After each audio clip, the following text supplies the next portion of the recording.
শুনুন দেশবাসী, যে গরুর ব্যাপারীরা এই বছর কি বলছেন, যে গরু এই বছর বিক্রি করতে পারেনি এবং গরুর দাম কম, খুব কম পেয়েছেন। অভিজ্ঞতা আমি এরম বেচা কেনা দেখে নাই যে কুরবানি 5 দিন 7 দিন আগে থেকে নিতাছে লাস্টে যাই নিল না, সেটা একটা। কিন্তু এই গাবতরি যারা 10টা গরু আনছে তার 5টা আছে, যে 20টা আনছে তার অর্ধেক আছে। এইভাবেও যেমন আমার 223টা, আমার এখনো 65টার আছে। এই জীবনের ইতিহাস যে আমার গরু কুরবানিতে থাকে, এই আমার ব্যবসায় ছিল না কখনো। এই 30 বছরের ভিতরে আমার কোনোদিন কুরবানির পরে গরু থাকে নাই। এবার এরম রয়ে গেছে, প্রতিটা ব্যাপারই হতভাগ্য হয়ে গেছে যে আসলে এটা কি।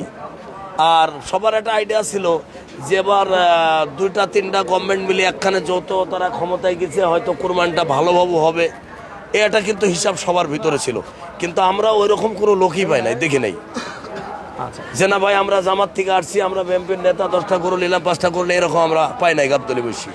আমার গরুর ব্যাপারী এই ভাই যে কথাগুলো বলেছেন যে 30 বছরে এরকমের ঘটনা বাংলাদেশে গরুর ব্যবসায়ের ভিতরে এবং কোনো বাজারে ছিল না।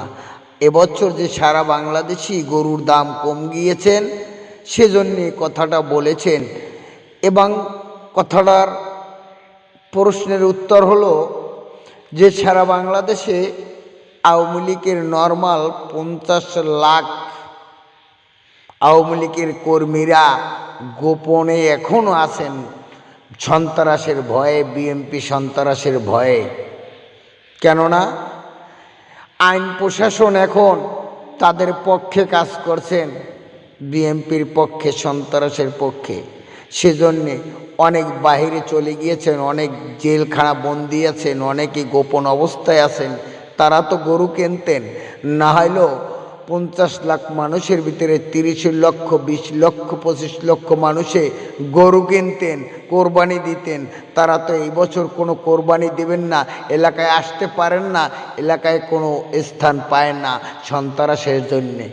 এজন্যে গরু বেচা কিনা কম হয়েছে এবং গরু বিক্রি হয় নাই। কেননা এবছর ইন্ডিয়া থেকেও গরু ঢোকেনি বাংলাদেশে, শুধু বাংলার গৃহস্থী গরুই খাইতে পারে নাই বাংলার মানুষে।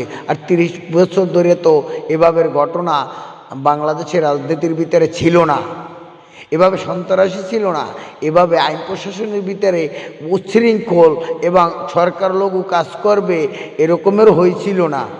কেননা সব দলের ভিতরেই এখন পাকিস্তান